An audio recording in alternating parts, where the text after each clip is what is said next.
Um bom dia a todos. Gostaríamos de agradecer a presença de todos os participantes, servidores municipais e as autoridades aqui presentes. O diretor, senhor Estivale, a Cidinha, Ana Cecília, diretora administrativa, o secretário de Saúde, doutor Lourenço Daniel Zanardi, os vereadores Daniel Laranjeira, Eduardo Lipaus, enfim, a todos sejam bem-vindos. Convido a todos para que possamos ficar em pé para fazermos a evocação divina.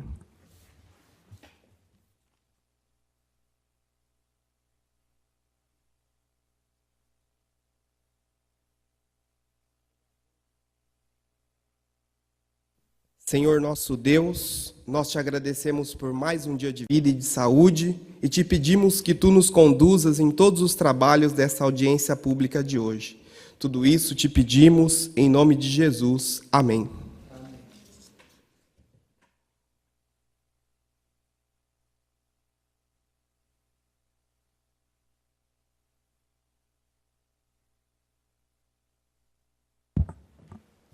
Na condição de membro da Comissão de Desenvolvimento e Bem-Estar Social, Direitos Humanos e Cidadania da Câmara Municipal de Hortolândia, que é composta pelos vereadores José Geraldo da Silva, presidente, Clodoaldo Santos da Silva, secretário, João Pereira da Silva, vereador, Regis Atanásio Bueno, vereador.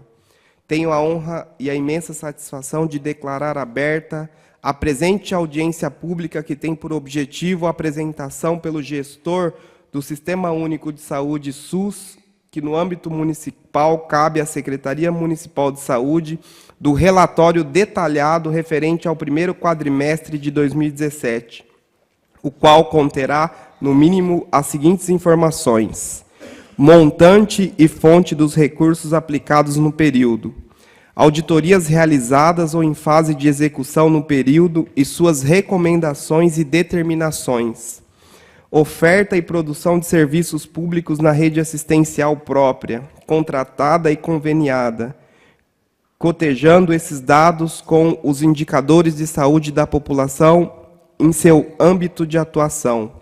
O conceito de saúde hoje não se restringe apenas a postos de saúde, hospitais, médicos e demais profissionais da área. Esse conceito ampliou-se e inicia-se com o acesso à moradia, educação de qualidade, saneamento básico, alimentação, emprego e lazer.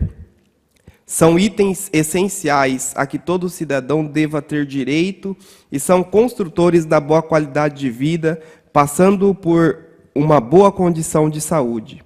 A falta desse serviço, certamente, vulnerabiliza o cidadão, expondo mais facilmente à perda da saúde.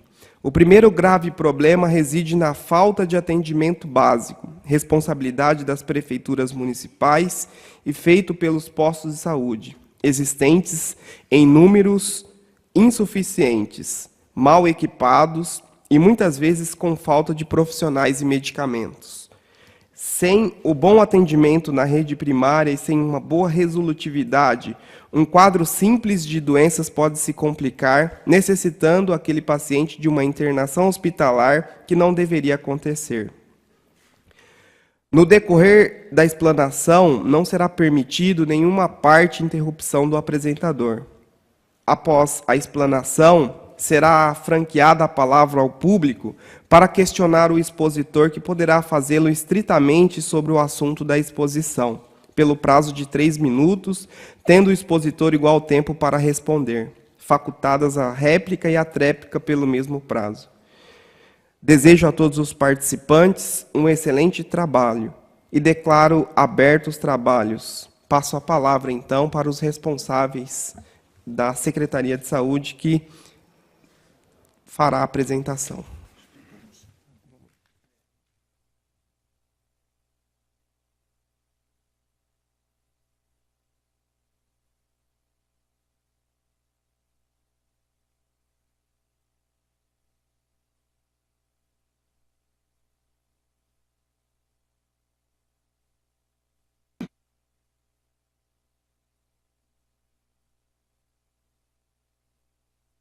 Bom dia a todos. Então, vamos iniciar a apresentação do relatório do primeiro quadrimestre, janeiro a abril de 2017, referente à Secretaria de Saúde, em atendimento à Lei Complementar 141, de 2012, né, que orienta que a gente apresente, além do montante financeiro, a produção dos serviços de saúde, as auditorias do período, e inicia, né, o relatório com uma leve caracterização, né, uma sucinta caracterização do município, né, os dados do município, identificação do secretário, do Conselho de Saúde, faz referência ao plano municipal vigente, né, 2014-2017. Então, dando início com relação à caracterização da população, a gente traz a abertura por faixa etária e sexo da população do município, referente ao ano de 2015. No ano de 2016, a gente tem uma população de aproximadamente 219 mil habitantes, mas ela ainda não estava disponível por faixa etária e sexo, né? Então, a gente trouxe a estimativa 2015, que é a oficial do IBGE. A pirâmide etária, demonstrando que a gente tem uma pirâmide mudando, né? Alguns anos atrás a gente tinha uma pirâmide de base larga, e agora a gente vê esse modelo se invertendo, né? Uma população ainda muito jovem, porém as famílias têm menos filhos e a expectativa de vida aumentando, então a gente tem uma população ampliando nas faixas etárias de maior idade aí. Na sequência, então, vou apresentar os dados de morbimortalidade.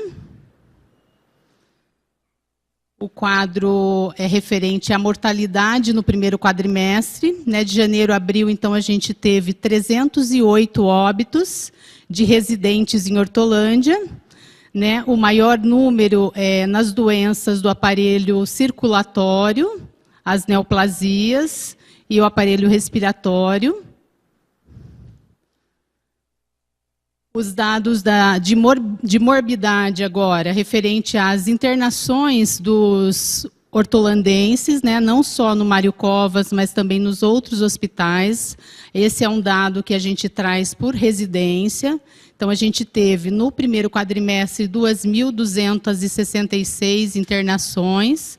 A principal causa é as relacionadas ao parto, né, que é ali onde a gente vê 402 ocorrências.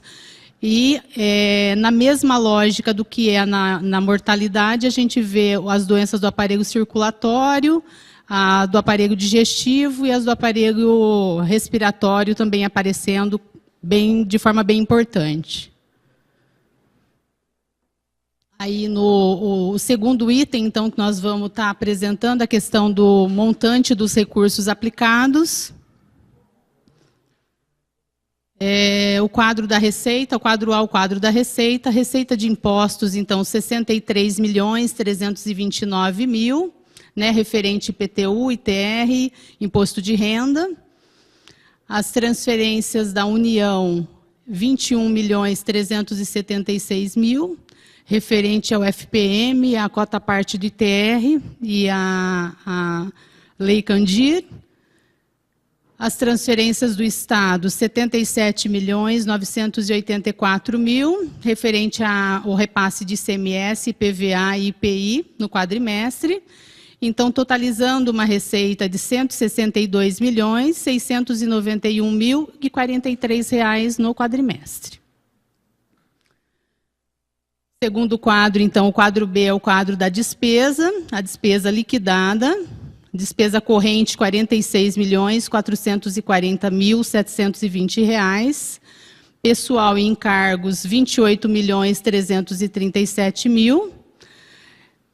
As demais despesas correntes, R$ 18.103.000. E aí a gente tem elas um pouco mais aberta, né? 347.000 com material farmacológico. Outros materiais de consumo, R$ 1.535.000. Demais despesas decorrentes de terceirização, 10 milhões.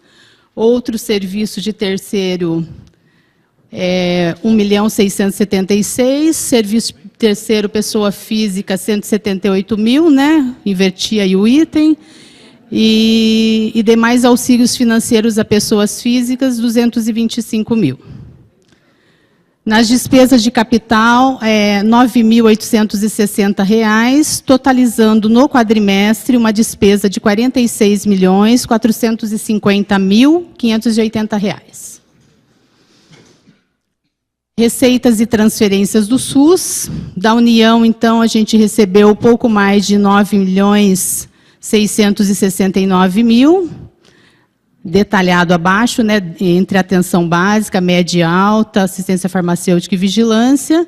Do Estado, 327.862, que estão transferências do programa Dose Certa e de algumas ações de dengue.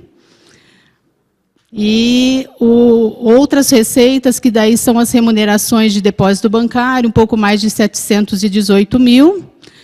Recebemos também uma parcela do convênio para aquisição de material permanente do Centro de Especialidades Médicas, uma parcela de 100 mil, é um convênio do final do ano passado. Então, totalizou as receitas do SUS em R$ 10.816.301. Aí esse quadro é o quadro da aplicação, né, como que foi a aplicação na saúde. Então, a gente recebeu 162.691.000 de receitas pertinentes ao percentual que a gente deve aplicar na saúde. Se fôssemos aplicar os 15% determinado em lei, aplicaríamos, então, 24.403.000 em saúde. Mas o montante no quadrimestre foi de R$ 46.450.580, com recurso próprio R$ 38.880.000, 23,90% da receita foi aplicada em saúde. Se a gente distribuísse esse total pela nossa população total, né, de 219 mil, isso representa uma despesa de R$ 212 habitante no quadrimestre e R$ 177,50 no quadrimestre só com recurso próprio. Aí a composição da receita e despesa, então 83% da nossa despesa com recurso próprio, né, referente aos impostos, 15,90% de recurso federal e um pouco menos de 0,5% aí é o que representa o que vem de repasse do Estado. E, como a gente vinha falando, que da aplicação acima, né, dos 15% em saúde ao longo dos anos, a gente trouxe uma série histórica desde 2012 de o quanto se aplica em saúde, né, chegando a índices muito próximos a 30% em 2014, 2015, para demonstrar que realmente o montante aplicado na saúde é bem acima dos 15% que a gente preconiza, que a lei preconiza, né? O próximo item, então, referente às auditorias realizadas no período. A gente teve no primeiro quadrimestre uma visita técnica do DENASUS, do Departamento Nacional de Auditoria do Ministério da Saúde, ao Hospital Mário Covas. Essa auditoria, a gente considera que ela está com status em andamento, porque não existe um relatório de fechamento dela, nem um relatório de nenhum posicionamento do Ministério com relação a essa visita. O outro item a ser contemplado nesse relatório é a questão da oferta e produção de saúde. A gente trouxe alguns dados, né, de todas as ofertas que são realizadas na nossa rede de saúde. Iniciando, então, com como é que está organizado a rede física, as nossas unidades de saúde, né, 51 unidades de acordo com o Cadastro Nacional de Saúde, o CNES, sendo que 47 são as unidades nossas, municipais, entre as diversas especialidades aí, e 4 estaduais, que são as 4 unidades prisionais, que, como elas têm ambulatório de saúde, também estão contempladas no Cadastro Nacional de Estabelecimentos. Na sequência, o quadro de servidores da saúde, a gente trouxe um apanhado por cargo, né, sem abrir por especialidade, porque ficaria bastante extenso, mas hoje, então, a gente conta com 1.462 servidores na saúde. Agora, os relatórios de produção, atendimento e produção das unidades, começando, então, com a atenção básica. Dentre as unidades de PSF, né, de USF, Unidade de Saúde da Família, e com quantas equipes cada uma trabalha, a gente apresentou nesse quadrimestre 25 mil, um pouco mais de 25 mil consultas nessas unidades de saúde da família. Nas 5 unidades básicas, a gente tem um atendimento em consultas de 48 mil, um pouco mais de 48 mil em consultas nas 5 unidades básicas, né? Dom Bruno, Amanda, Novo Ângulo, Rosolém e Santa Clara. Atenção especialidade, a gente trouxe um pouquinho de atendimento do especialidades médicas, que fez aproximadamente um pouco mais de 20 mil consultas. No Centro da Mulher, 1.809, no PADO, 2.406 atendimentos, no ambulatório de AIDS, 989. Aí trouxemos algumas informações importantes sobre o ambulatório de especialidades, que iniciamos algumas cirurgias oftalmológicas de pterígio, de calásio, a escleroterapia, né, que é feito para varizes, também um procedimento novo que iniciamos esse ano. Teste ergométrico, que além dos que a gente oferece no centro, a gente comprou alguns para suprir a necessidade. Espirometria, biópsia e nasofibroscopia também, alguns exames que foram adquiridos nesse quadrimestre. E a questão, acho que a questão do ambulatório de curativo e de ostomia, que são 2 serviços importantes que vale a pena ressaltar. E a gente trouxe um quadro um pouco mais detalhado dos atendimentos do CEL, por especialidade odontológica, né? Os 2.206 procedimentos abertos entre as especialidades que a gente oferta no CEL.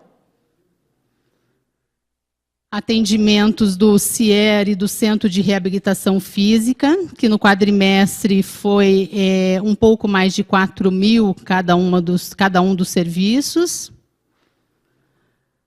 Atendimento nos CAPs, e aí a gente separou por unidade, né? O primeiro é o álcool e droga, na sequência o infantil e o vida. Então, os atendimentos de triagem e inclusão de cada serviço, os atendimentos, a gente vê que no álcool e droga a gente fez mais de 8 mil atendimentos no quadrimestre, no infantil um pouco mais de 4 mil, e do vida um pouco mais de 2 mil, né? Sem contar as inclusões, né, que é a primeira linha, e a questão das oficinas, que são trabalhos em grupo. Agora vamos falar um pouquinho da rede de urgência e emergência, nos primeiros 4 meses do ano. Atendimento no Mário Covas. A gente tem aí o atendimento da clínica... na clínica adulto e da infantil.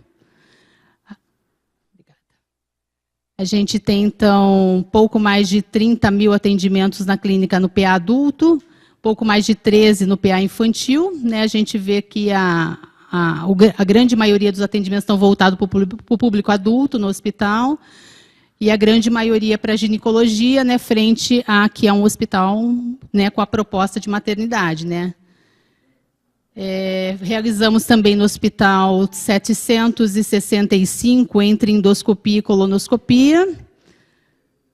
Na contramão do que está o número de partos, a gente está com uma taxa de parto normal maior do que de cesárea no Mário Covas, né, de acordo com o que preconiza. A taxa de ocupação está em 75% aproximadamente, a média de permanência 4 dias. Uma relação, então, dos atendimentos nas nossas unidades de pronto atendimento. A gente tem aí aproximadamente 30 mil atendimentos nas UPAs Amanda e Nova Hortolândia e próximo de 20 mil consultas do Rosolém. nos 4 meses. Uma demonstração também dos atendimentos do SAMU, que somam 23 mil atendimentos nesses 4 meses. Um pouquinho da questão dos exames, né? São exames que nós compramos de laboratório e imagem, temos contrato com esses prestadores. Então, a gente realizou de ultrassonografia no último quadrimestre um pouco mais de 6 mil exames, o que equivale a 419 mil reais. Exames de imagem, né? Todos os exames de raio-x, mais de 24.226 exames realizados, totalizando um pouco mais de 600 mil reais com exames de raio-x. E exames laboratoriais, que somam aí 286 mil exames laboratoriais nesse período, e um gasto de um pouco mais de R$1.100.000. Agora um pouquinho de ações de vigilância em saúde. Ações de vigilância sanitária. A gente tentou elencar algumas, né? Trouxemos, então, assim, as licenças emitidas, os laudos de LTA, coletas de água, atendimento a denúncias, um pouco do que a equipe de sanitária realiza. Aqui, já da vigilância epidemiológica, todas as notificações de doenças, todas as notificações de doenças de notificação compulsória, tudo que a gente confirmou, né? Entre elas aí as arboviroses, né, onde a gente vê as notificações e as confirmações de dengue, chikungunya, febre amarela, né, que é a grande preocupação do momento. Na sequência, as coberturas vacinais, ainda dando sequência às ações de vigilância epidemiológica. Coberturas vacinais, número de doses em menores de 1 ano, passando aí de 5 mil doses aplicadas, só em menores de 1 ano, com coberturas sempre muito próximas de 90% e acima de 90%. A vacinação de febre amarela no município, a gente realizou no primeiro quadrimestre 16 mil doses, né, um pouco mais de 16 mil doses de febre amarela, de forma estratégica, né, de acordo com os postos que foram sendo ofertados as vacinas. Um pouquinho para baixo as ações do Centro de Zoonoses, então, contemplando aí todas as visitas referentes às arboviroses, todos os controles que a gente faz de casa a casa, de controle de criadouro referente a dengue, chikungunya, a zika e a febre amarela, né? Então, de uma forma geral, as visitas são feitas de controle a todas as arboviroses. Mais algumas ações de controle que a zoonoses também realiza, né? Denúncias, controle de outro tipo de animais, como morcego, escorpião, enfim.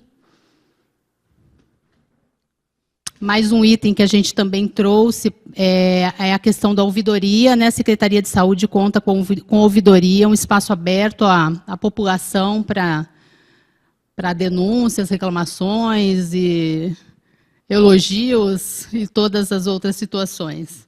E a gente, então, tem aí um apanhado do quadrimestre, a gente recebeu 202 registros de denúncia, né? Desses nós já respondemos 181. E aí a gente trouxe, inclusive, as principais situações, porque a ouvidoria é um instrumento, inclusive, de diagnóstico, né? De onde estão os problemas, para a gente tentar fazer os apontamentos para a gente tentar fazer as interferências. Um pouquinho de educação em saúde, os principais capacitações que a gente realizou no quadrimestre, algumas capacitações para médicos cubanos, outras bem direcionadas ao público de vigilância em saúde. E, para finalizar, então, a gente trouxe alguns indicadores que servem para medir, né, alguns resultados e nortear algumas ações na saúde. O primeiro é a taxa de mortalidade prematura na população de 30 a 69 pelo grupo das 4 doenças crônicas não transmissíveis. Então, a gente tem um indicador do CISPACTO de 300 óbitos para 100 mil habitantes, né? No quadrimestre a gente está menor do que essa meta, que é o ideal, que a gente fique abaixo da meta. No gráfico abaixo a gente vê a demonstração do que a gente atingiu no quadrimestre, a gente vê a série histórica ao longo dos anos, desde 2012, e a demonstração, né, das principais causas em relação ao total de óbitos. A gente vê que 42% de todos os nossos óbitos são por essas 4 causas, né, que é a do aparelho circulatório, respiratório, as neoplasias.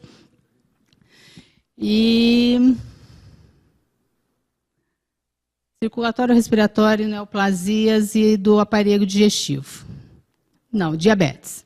Então, a preocupação maior é no aparelho circulatório. A gente vê que dos 42% que foram nessa faixa por essas 4 causas, o maior índice é para as doenças do aparelho circulatório. Proporção de óbitos em mulheres em idade fértil investigados. A gente, no quadrimestre, teve 14 óbitos de mulheres de 10 a 49 anos. A gente não investigou 100% ainda, porque estão no prazo, né? A gente tem 120 dias da data do óbito para fazer as investigações.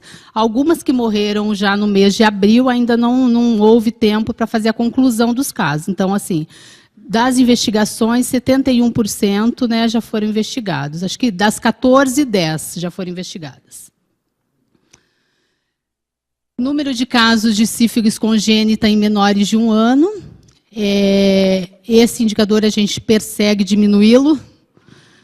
A gente pactuou, né, porque ao longo dos anos, né, desde 2013, a gente tem 12 casos, lá no último gráfico, 12, 4, 7, 6, né? Números altos de sífilis em menores de 1 ano. E até o momento a gente teve, então, a confirmação de um único caso, e a gente tem trabalhado para tentar manter baixo esse número. Proporção de parto normal no SUS e na saúde suplementar. Como eu citei lá atrás, no Mário Covas a gente tem, no quadrimestre, um volume maior de parto normal, só que aqui, como os dados são de todos os nascidos vivos, né, um pouco mais de 3 mil nascidos vivos que a gente tem no município no ano, aqui, no caso, é um pouco mais de 900 no quadrimestre, a gente tem só 35% desses nascimentos foram de parto normal, o restante é cesariana. Porque a própria saúde suplementar acaba puxando um pouco esse dado, né? Do número de cesáreas está maior do que o de parto normal. Proporção de gravidez na adolescência, na faixa etária de 10 a 19 anos.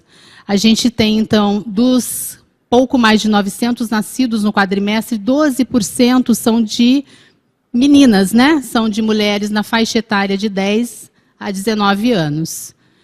Um pouco mais para baixo a gente vai ver aí que 10% de fato é entre 15 e 19 anos, né? Dos 12% a gente tem 10%, então na população até de 10 a 15 anos a gente tem aí pouco próximo de 3%, né, quando a gente abre o dado. Que é uma preocupação, né? Acho assim, é o que muda, inclusive, o indicador seguinte, né, que é a mortalidade infantil, porque acaba que essas meninas, muitas vezes, né, não estão preparadas, e daí a gente tem aí um aumento da taxa de mortalidade infantil, que é um dos indicadores mais importantes para o monitoramento da saúde. A gente tem no quadrimestre 9,49 para cada 1.000 nascido vivo, né? Então, é um indicador que ele está dentro do que o Ministério e a Organização da Saúde preconiza, né? Que seria 20 óbitos para 1.000 habitantes, porém, a gente sempre tem como meta diminuir, e muito, né, esse indicador. Então é isso, de dados é isso, acho que como análise e considerações finais, esse é o relatório do primeiro quadrimestre, né? A gente queria trazer muito mais ações e atividades que a Secretaria realiza, mas acaba que a gente, na hora de consolidar, é muita informação. Então, em nome da secretaria, do secretário, doutor Daniel, estamos à disposição para alguma eventual dúvida que tenha ficado, ou algum esclarecimento. Obrigada.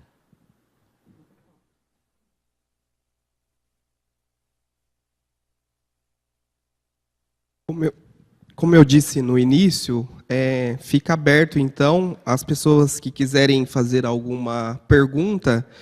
Nós temos o tempo de 3 minutos para a elaboração. Da mesma forma, o pessoal da saúde tem 3 minutos para responder também, né, facultadas de réplica e tréplica. Antes, eu gostaria de agradecer também, registrar a presença do vereador Gervásio, o vereador Luiz e também o vereador Regis Atanásio Bueno. Está aberto, então. O vereador Luiz tem uma pergunta.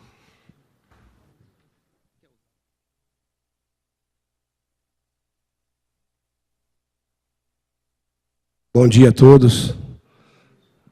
Quero parabenizar aqui a Secretaria de Saúde, em nome do secretário Daniel Zanardi, pelo trabalho que tem sido feito na Secretaria, o esforço. Eu sei que a saúde é um saco sem fundo, né? A saúde, acabou de mostrar aqui que é 15%, né, doutor? Que é o limite, é o mínimo que pode ser investido. Quase que dobrou esse percentual, e ainda assim a saúde, você não vê as pessoas elogiando, né? Porque nunca vai estar elogiando, é difícil mesmo. Quando está bom para Hortolândia, a cidade vizinha vem para cá e acaba ficando ruim também. Eu estive na UPA do Amanda outro dia visitando lá, e à noite eu pude ver que o atendimento lá, a maioria do pessoal de Montemor. Então você vê que a saúde é complicado mesmo, né? É difícil. Quero parabenizar, doutor, pelo trabalho da Secretaria de Saúde, e queria saber sobre essa questão da campanha de vacinação da febre amarela, né? Foi muito boa a campanha, lá no Amanda foi um sucesso a vacinação, mas quero saber se vai ampliar essa cobertura, porque eu acho que teve assim, me parece que não chegou a 10% da população vacinada. Eu queria essa informação aí, se pretende ampliar essa cobertura ou não. Muito obrigado.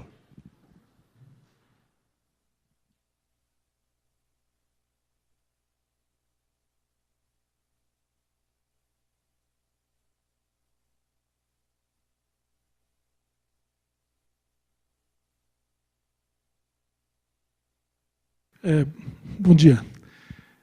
Eu sou Estivale, sou da Vigilância, né, e vim para responder essa pergunta aí. Olha, na verdade, a vacinação de febre amarela, nós estamos seguindo toda a orientação que é vinda do Ministério da Saúde e da Secretaria Estadual de Saúde. Hortolândia não é considerada uma área de risco. Por enquanto, não existe caso de óbito humano, nem nos macacos que são sentinelas, né, para a gente estar sabendo se o vírus está circulando. Ele se tornou uma área ampliada, né, como foi definida pela Secretaria do Estado, em função de Campinas ter acontecido um caso de febre amarela lá, humano, inclusive, próximo à mata. Então, a orientação que a gente teve, né, e a disponibilização de vacina que a gente teve, na verdade, para a zona rural. Como Hortolândia não tem zona rural, né, nós acordamos que nós íamos fazer em toda a periferia que possa estar próxima de mata ou fazendo a divisa com Campinas. E gradativamente ampliando isso. Nós temos recebido um quantitativo relativamente pequeno para vacinação, o que dá para fazer ações pontuais. Nós já fizemos, na verdade, considerando... esse daí é o primeiro quadrimestre. Considerando tudo que nós fizemos, nós já vacinamos mais de 30 mil moradores daqui. Uma boa parcela já tem vacina de anos anteriores, que é considerado vacinado e não deve repetir. Nós vamos estar novamente buscando áreas periféricas, de novo, mais próximas a sítio, matas. Esse último fim de semana, por exemplo, nós chegamos a fazer casa a casa, na região que nós fomos. Fizemos mais de 1.000 doses de vacina casa a casa, local a local, sítio, chácara, enfim, né, locais que a gente pudesse estar vacinando aí. E vamos continuar ampliando. A gente espera que gradativamente vá liberando vacina para a gente e a gente possa vacinar a cidade toda até o final do ano. Tá? Mas realmente vai ter que ser gradativo. A gente não consegue um número grande, por exemplo, 100 mil doses para a gente abrir o município todo com uma campanha. Tá? Fazer uma pergunta rapidinho. Nesse primeiro quadrimestre, nós vereadores, a gente sempre conversa aqui internamente na Câmara, nós tivemos muitos problemas na cidade relacionados à falta de medicamentos, especificamente da insulina, né? Muitas pessoas nos cobrando. Eu gostaria que vocês explanassem um pouquinho em relação a esse tema.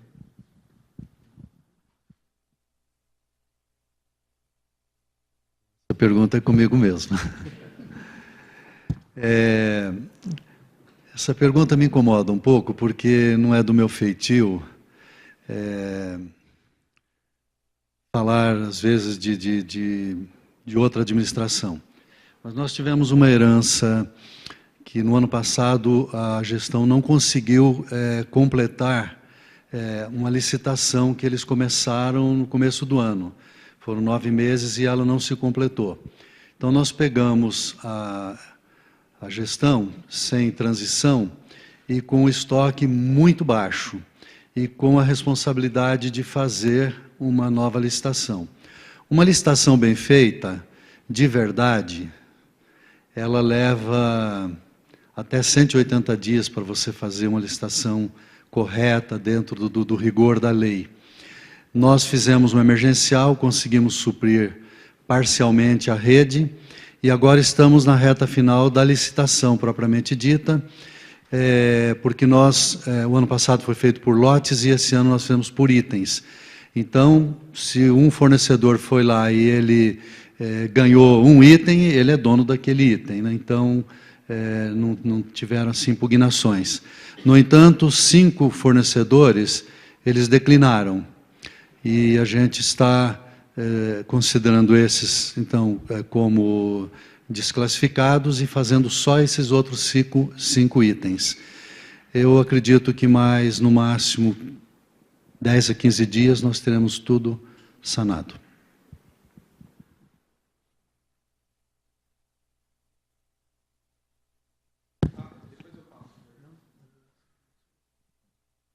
Bom dia. Só gostaria de chamar a atenção aqui de alguns fatos que nós estávamos observando aqui ao decorrer, né, da apresentação. Primeiro, quero parabenizar, você tinha muito bem apresentado, muito bem preparada a planilha, só gerou algumas dúvidas, né, e a gente percebe que na secretaria, e nós aqui na Câmara ficamos um tanto tranquilos, né, com o corpo técnico da saúde, que já acompanha, né, essa questão da saúde há um bom período, né, a sejinha desde sempre, né? E a gente observou algumas coisas a serem pontuadas aqui, que eu acho que é importante. Primeiro, só a título de informação, mas teve aqui a audiência de finanças e orçamento, e teve dados aqui na audiência de finanças e orçamento que deixou esta casa um tanto preocupada, que é a questão do repasse de convênios a nível federal. Para se ter uma noção, o primeiro semestre de 2016 foi repassado em torno de 3.800.000 de convênios para a Prefeitura de Hortolândia. No primeiro semestre de 2017, agora a previsão é de 700 e poucos mil reais. Em torno disso, tá bom? Não posso precisar os números. Então, existe uma diminuição drástica de repasse de convênios da União para o município. E eu não ouço ninguém falar de reforma tributária nesse país. É preciso haver uma reforma tributária, o município que produz a riqueza deve reter a riqueza aqui no município, porque a cobrança vem sempre em cima do prefeito, a cobrança vem sempre em cima do secretário e do corpo técnico da saúde. Mas eu não vejo também a classe política, legislativa, fazendo algo para ajudar no tocante à saúde pública. Então, como parlamentar, como vereador, eu sei que a minha voz jamais vai chegar aonde deveria chegar e para quem teria a competência de fazer, mas eu faço questão aqui de registrar a minha solidariedade com todo o corpo técnico da saúde, porque eu sei que vocês são heróis, porque se está comprometendo 30% é pouco, se comprometer 50% do orçamento é pouco, e a responsabilidade está sobre o município, enquanto o Estado e a União cruzam os braços e falam que o problema é nosso. Mas agora, no tocante à dúvida, Cidinha, no segundo quadro que você apresentou ali, eu não sei se foi um erro de digitação ou se a gente entendeu errado, mas aparece que estava falando, se referindo ao primeiro trimestre. né, no quadro que estava falando mais sobre a questão aí da questão dos óbitos. Se eu não estou enganado, foi no segundo quadro que você apresentou. Então, vamos lá. Esse é o primeiro. Quadro A, receita de impostos, onde está, né, IPTU, ITR, imposto de renda. Esse é as receitas do município, não as do SUS, ok? Quadro B, as principais despesas liquidadas. Então, as que têm contabilmente o status de liquidada, é as que estão aqui, né? Quadro C, transferências de recursos do SUS. No primeiro quadradinho lá em cima, as da União, né? O que veio para atenção básica, um pouco mais de 2.286.000 no primeiro quadrimestre. Média e alta complexidade, um pouco mais de 6 milhões no primeiro quadrimestre. 387 mil de vigilância em saúde e 321 mil de assistência farmacêutica, né? Então, compondo os 9 milhões que veio no quadrimestre. Recursos do Estado, 327 mil. Os 114 mil que veio para a dose certa e para o programa da campanha da dengue, que eram aquelas ações que eles estavam fazendo de final de semana. E as transferências de convênio do Estado a de cima 213, referente ao PAB estadual, né, que é o piso da atenção básica, que é um recurso que o Estado manda, que é per capita, um valor per capita. E o item seguinte, então, a remuneração dos depósitos bancários e os 100 mil da parcela do convênio, que é de um parlamentar, que é referente a equipamentos para o Centro de Especialidades. Essa é a composição, 10.816.000 de transferências do SUS, no quadrimestre.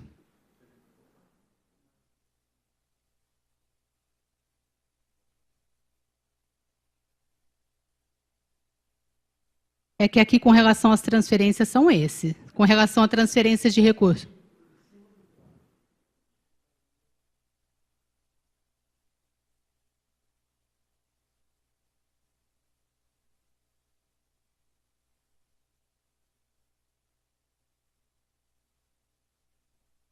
Porque aqui já são as informações de atendimento, né? Todas as informações de atendimento a gente pegou janeiro, abril. Alguns dados que ainda não estavam fechados o mês de abril a gente estimou, né? Com média nos 3 anteriores. E daí, nos próximos quadrimestres, a gente vai atualizando o que for atualizado no sistema. Tudo bem, Cidinha. Tá?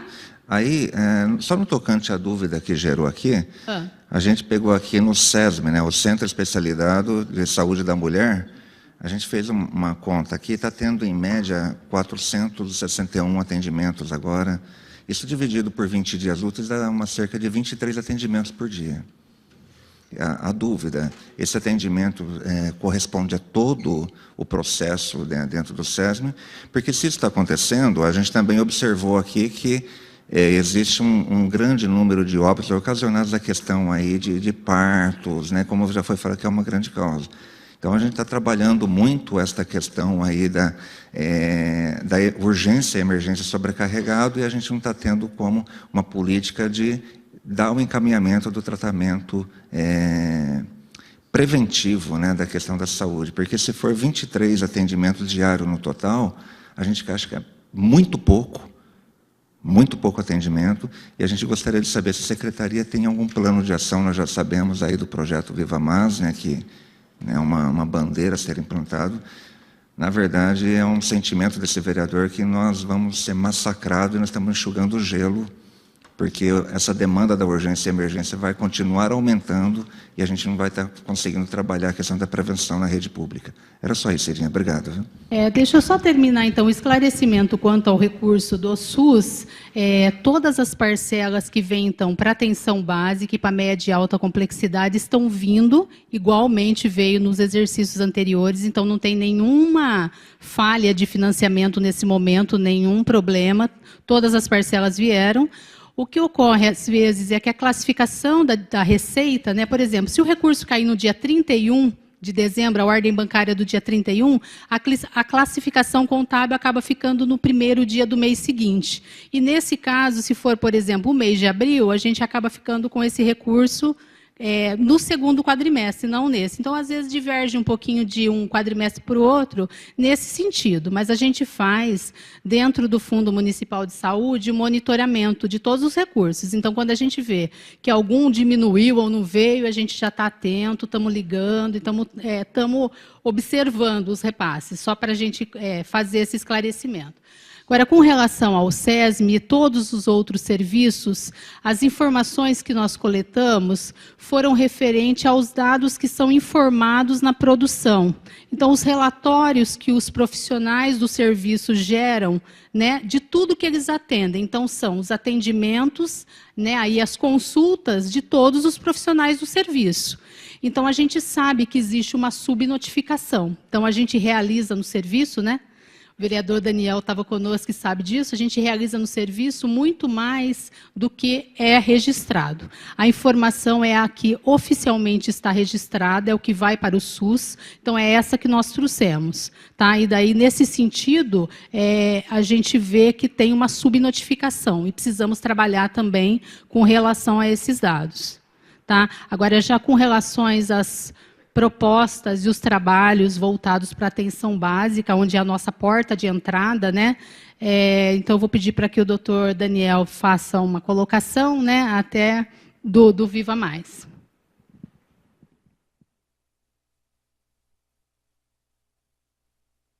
Eu acho que o vereador tem toda a razão quanto à preocupação, e ela é nossa também. E, puxando um pouco na memória, lembra que lá atrás a gente começou com esse processo do Viva Mais, exatamente para ser um processo educativo da população, né? Muitas dessas doenças, essas doenças circulatórias, elas podem ser evitadas corrigindo hábitos alimentares, hábitos de vida. E a sua fala também foi perfeita, porque, de fato, se a gente ficar só no paradigma do tratamento das doenças, nós vamos todos apanhar eternamente juntos. Essa conta, ela jamais irá fechar por N razões que nem precisam ser enumeradas aqui, que todos sabem. A questão do SESM, o SESM ele é mais voltado a patologias da mulher. E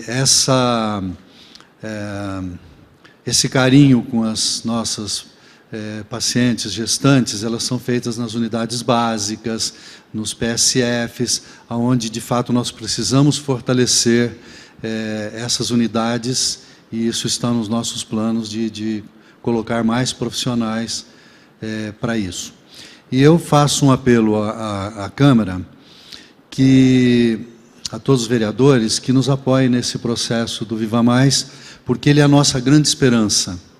Ele é, na minha opinião, a única chance que nós temos de um dia sermos uma população saudável e sairmos desse paradigma de apenas providenciarmos exames, internações e medicamentos, né, porque vamos para 29, vamos para 30, tem municípios na região com 33% e continuam apanhando, né?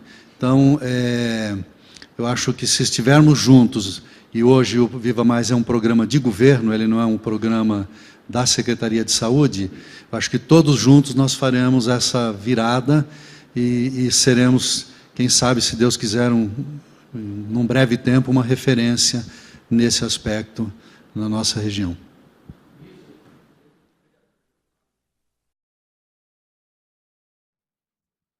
Meu bom dia a todos. Queria estar cumprimentando todo o servidor da saúde aqui presente, o doutor Zanardi, os novos pares vereadores. Como o pessoal da vigilância, ele esteve aqui e falou sobre a vacina da febre amarela. Eu queria só deixar uma pergunta a respeito da vacina da gripe, que a gente vê o governo federal anunciando que está liberado para todos, e até enquanto durar o estoque. Queria saber da cidade de Hortolândia se tem esse estoque da vacina para toda a população hortolandense, se vai fazer um mutirão, se vai fazer gratuitamente nos postinhos de saúde, em todas as unidades. Então, queria somente fazer essa pergunta só. Se vai ter a vacina para toda a população de Hortolândia e como isso vai ser aplicada. Olha, nós, na verdade, recebemos a estimativa só da população-alvo, que são idosos, crianças, gestantes, puérperas. Nós recebemos um quantitativo estimando esta população só. Como no Brasil como um todo, eu acho que a procura estava sendo pequena em relação a essa população, eles estão discutindo a abertura, né, ou propondo a abertura para toda a população.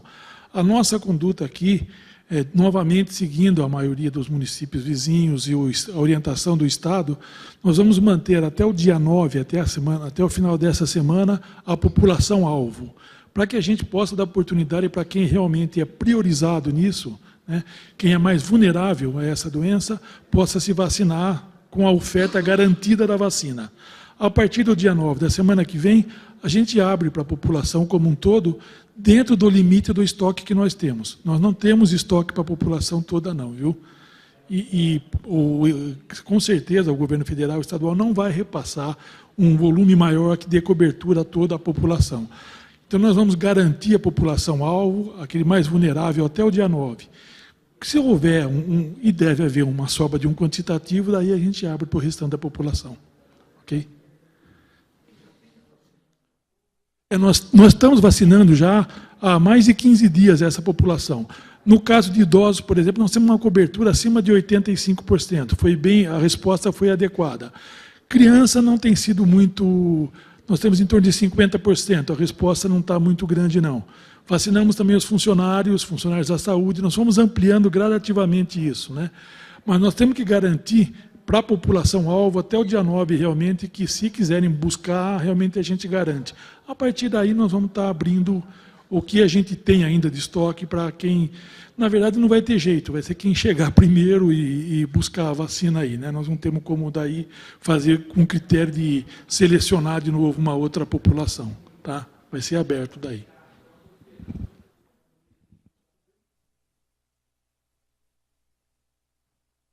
Novamente, bom dia a todos. Já que abriu o leque aqui, doutor, gostaria de um esclarecimento, aproveitando que tem 1/3 da casa aqui.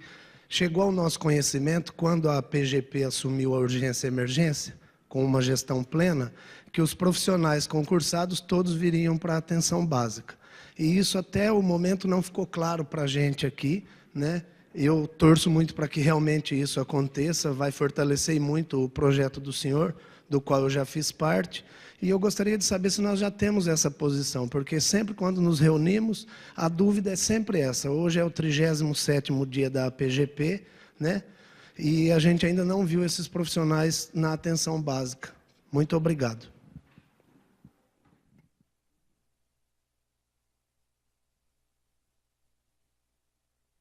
Bom, de fato, esse é o sonho meu e do prefeito também.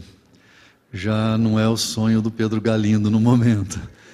É que para tirar todos esses profissionais, eles precisariam repor. Então, esses profissionais já estão na nossa folha. Então, eles estão prestando serviço lá e depois, no acerto de conta, nós descontamos da PGP. Se saírem todos, eles vão ter que contratar outros e aí nós temos que pagar por esses profissionais também. E o orçamento está bastante apertado.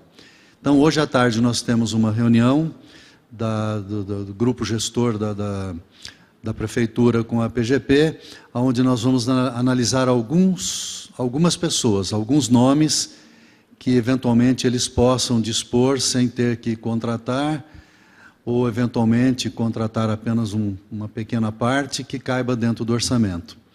Então, hoje à tarde eu vou ter essa resposta em definitivo. O sonho do prefeito, ele fala isso todo dia, e meu também, é tirar todo mundo, fortalecer a atenção básica, porque aí nós poderíamos fazer a roda girar com maior velocidade. Mas estamos premidos por essa questão orçamentária. Alguém tem mais alguma pergunta? Marcelo, só gostaria de registrar a presença também do vereador Frank, que se faz presente entre nós.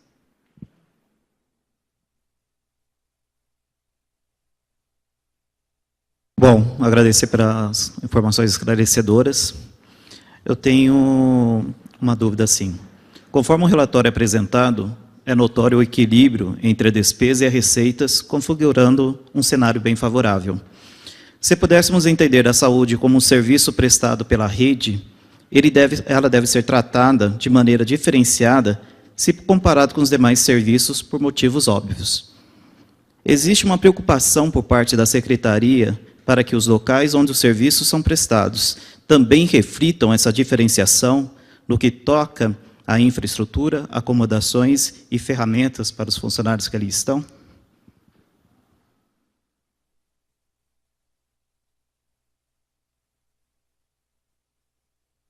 Perfeitamente. Ao assumir a gestão, nós percebemos que quase todas as unidades estavam muito deterioradas. Infiltrações, chovendo pelo telhado. Nós conseguimos entregar novamente à população a unidade do PSF ou SF, como queira, do Amanda, que está agora novíssima em folha. O hospital deve passar por uma ampla reforma, inclusive com uma ajuda da deputada Ana Perugini, uma verba destinada a isso. E estamos, em todas as unidades, fazendo aquelas coisas mais urgentes, como, por exemplo, telhado, infiltrações. E é a nossa intenção, realmente, deixar todas essas unidades em dia, inclusive com a questão de mobiliários e conforto para os nossos servidores. Alguém mais? Então, em nome da Comissão de Desenvolvimento e Bem-Estar Social, Direitos Humanos e Cidadania da Câmara Municipal de Hortolândia, eu agradeço a presença de todos. Em nome do Dr. Zanardi, eu agradeço a presença de todos os funcionários públicos, né? A Cidinha pela bela apresentação, Dr. Estivale, muito obrigado aos nobres pares preocupados também com a questão da saúde na cidade, obrigado pela presença, e declaro encerrado, então, a audiência pública de hoje. Obrigado.